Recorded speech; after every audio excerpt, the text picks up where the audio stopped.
Hello everybody, this is Chaos with NoDiceGaming and Chaos Esports Productions bringing you game number 4 of tonight's Clan War. Well, I guess it will be today's Clan War. Anyways, we've got NoDiceGaming going up against Miraculous Gaming, and Miraculous Gaming is currently up 2-1. So we will have to see whether or not NoDiceGaming can bring it back. Introducing our player, spawning in the lower left-hand corner here on Frost Ladder Edition, it is going to be Miraculous Gaming's ImbaNoob. And this is his companion, the Dinosaur, spawning in the upper left-hand corner for NoDiceGaming. We have KellerMaN. A question, is that like, the capital M is throwing me off. It's like KellerMaN or like KellerMaN when you put it all together? Great question. I don't know. I think it was like I always pronounced it KellerMaN. Yeah, that's what I would assume. Yeah. Like, it's, you know, like streamline it. Semantics. What can you do? And is on KellerMaN's, is that the... Oh, I'm trying to look. The little dots around the nexus, is that the zealot face on a bunch of stars? Is that what that symbol is? It kind of looks like the Carbot face? I don't know. Yeah. So it could very well be. Maybe. Who knows? Carbot is pretty awesome. Yeah. So looks like KellerMaN's trying to follow a drone back home, but not really succeeding very well.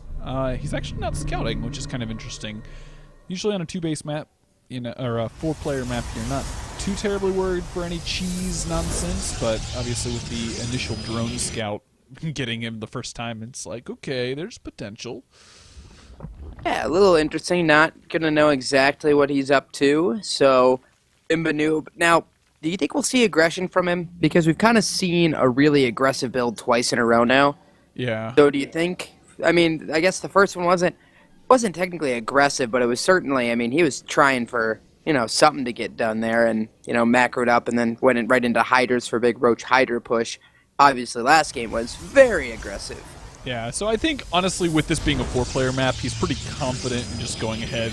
And, I mean, he went hatch first, so he's probably not going to be looking on putting too much early aggression.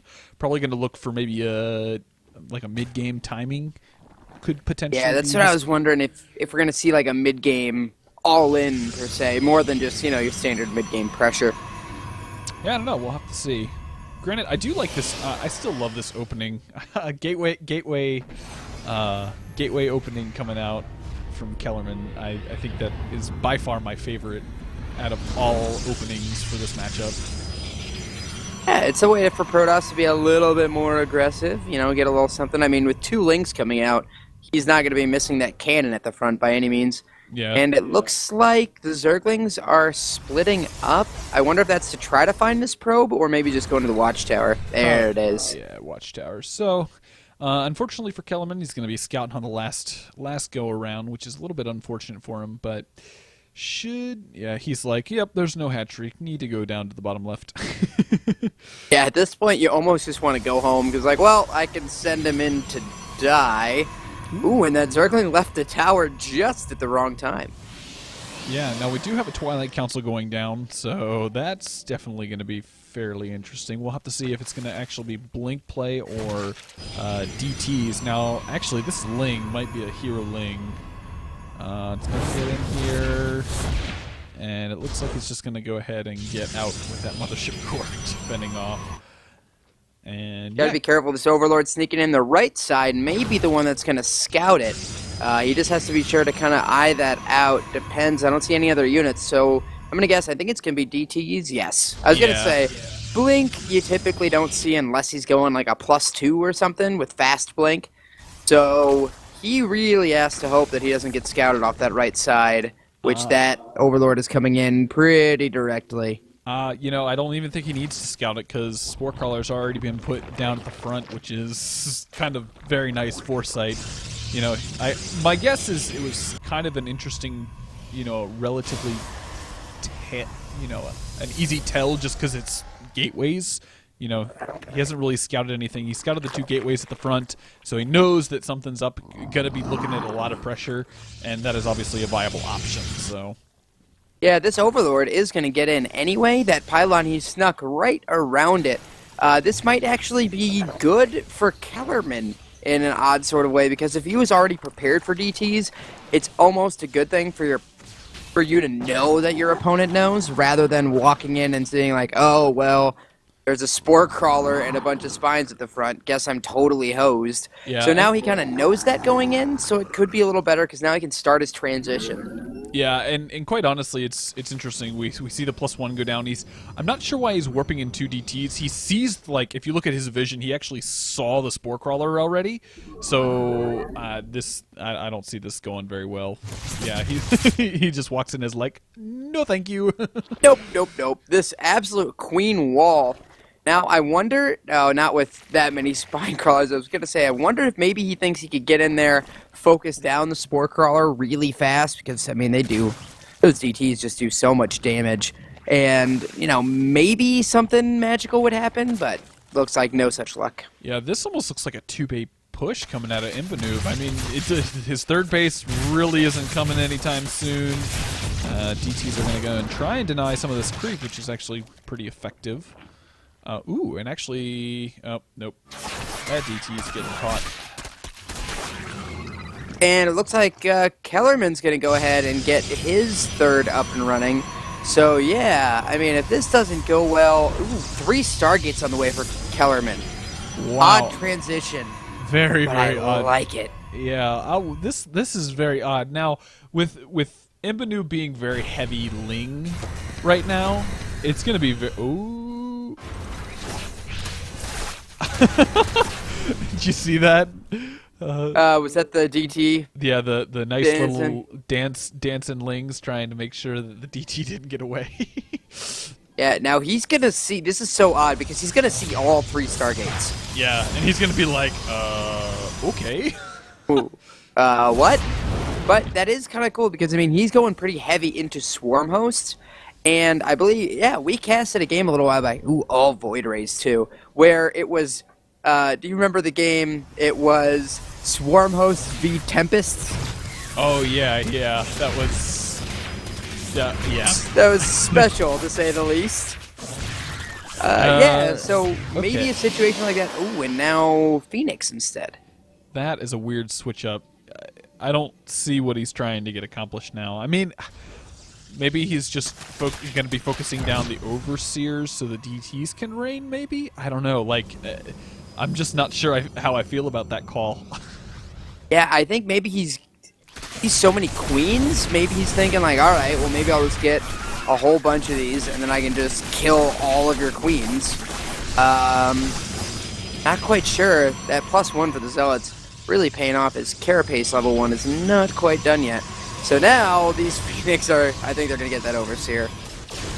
Yeah, I'd say that's pretty safe to say. Yeah, absolutely. So we'll have to see what he tries to get done, because ImbaNoob certainly sees this coming and has queens all over the place. Lots of queens, by the way. Not just a few queens. Lots of queens. Yeah, I mean, how many is that? 9 queens there? Now he's going into Void Ray. And ImbaNoob's going into Swarm Host. Chaos. I'm confused. Yep, that's about the only word that I can use, because it's like the Phoenixes really can't do a whole lot. There are too many.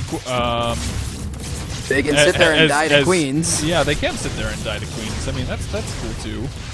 So KellerMaN's definitely made a couple mistakes here. I'm not sure if it's just miscalculations on his part or what the deal is, but yeah, we've got now a robotics facility coming. He's like, yep, oh wow, and 2 robotics bays. 2 robotics bays. Not just when one. 1 isn't enough, go for 2. Yeah, so it seems like he is a little bit off of his build. Typically, if you see a player mistakenly make a building, I mean, it happens.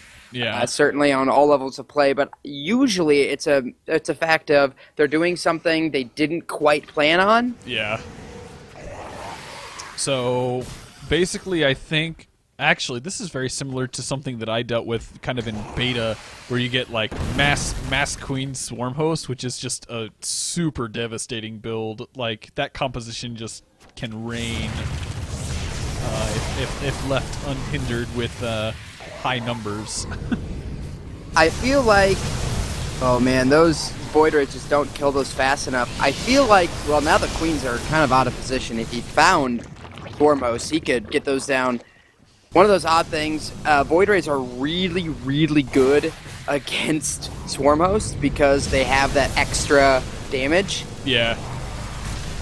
I like that he's splitting this up. Oh, is he going to get the Robo? Yes, so that Colossus goes down, and he wasn't building at the other one.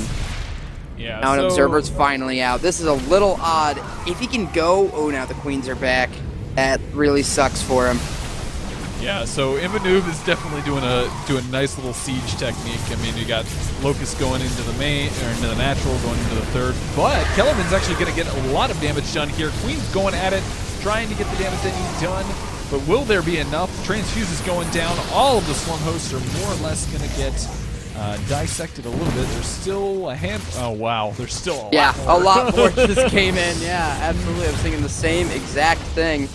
And I don't know if KellerMaN has an answer for this. Base trade is his answer. I mean, and it's usually not an answer that you want. Yeah, I mean, really what it's going to boil down to is whether or not KellerMaN's going to be able to get any buildings outside of his main, because he really needs to get in here and do a lot of damage. But there's a lot of static defenses back at home. You know, obviously, if you look at ImbaNoob's vision, he already knows that it's coming, so he's like, okay. Yeah, and there's potential here, and it looks like he's just going for the hatch, I guess. Not worrying about the Queens. I guess that's gonna be alright for him. The problem is, he got mobility. Ooh, I like that recall. Ooh. Got the mobility, but I just don't know. Now these Swarm Hosts are undefended, so they'll have to take off a little bit. But is it too far? Oh, ground armor 1 gets denied. Just a couple seconds left. Yeah, so you know, KellerMaN's composition, while it's not bad, it's just I feel like ImbaNoob's numbers just outweigh everything. I mean, he's maxed out at this point, and you know, KellerMaN really just needs to make something happen. Yeah, and now all these Corruptors coming out, which are good against both the Void Rays and that Colossus that is in there. So this is getting real rough for him. And you just see the army supplies. They're almost doubling up the Protoss at this point. Yeah, definitely not looking very good for KellerMaN, definitely. You know, ImbaNoob doing his thing. I mean, we've seen lots of forms of aggression, and then now we have kind of more of a passive late game style build, which seems to work out for him. Yeah, I think this is just one of those things. I know a lot of Protoss players are kind of watching. They're like, "Well, what do you even do against this kind of composition?" And the key is that this game was just kind of lost in the early mid-game-ish. I mean, if you sit back and just let the Zerg get this, you're gonna lose. There's really just not much you can do. So this game was kind of lost earlier, and that's unfortunately just kind of all there is to it. Yeah, I mean, ImbaNoob, Locust marching in little by little, trying to deal with the army actually, rather than as they all just explode. I mean, he's trading really, really poorly, but at this point, like it doesn't seem to matter, especially because these Locusts are so free. I mean, he could just try to pick off his base, basically, and that's all he has to do. Yeah, so we got a Blink coming down trying to pick off some of these Queens, but with another reinforcing Locust, it's going to be really, really difficult for him to actually get in here and get the damage he needs done. And now a little bit of naked Colossus, and the Corruptor is going to chew them up. And the Corruptors sitting over Archons and Stalkers, typically not the place that you want them. Yeah, they're all going to go down. I'm not sure what happened there, but yeah, ImbaNoob's just like, you know what? I don't care anymore. Yeah, apparently he's just kind of like, that's fine. But with transfuses here, I mean, I don't think he's lost more than one Queen. The Stalkers, I don't know where they're going to go. But now with the Swarm Host moving up close and personal with this base, that's not going to be good news for him. They're like locust walking time? What is that? Then now these locusts are going to be so close, and he needs to have them on an attack command. They're not getting damage done because they're trying to go around this pylon. Yeah. But eventually they'll get this Colossus, and then the probes, and then sadness for KellerMaN. Yeah. KellerMaN's going to go ahead and call GG, giving Miraculous Gaming game number 4 here, putting them up 3-1. NoDiceGaming really needs to get their act together and get things rolling. And meanwhile, we will go ahead and get the next game going, and we will go to a break. Stay tuned.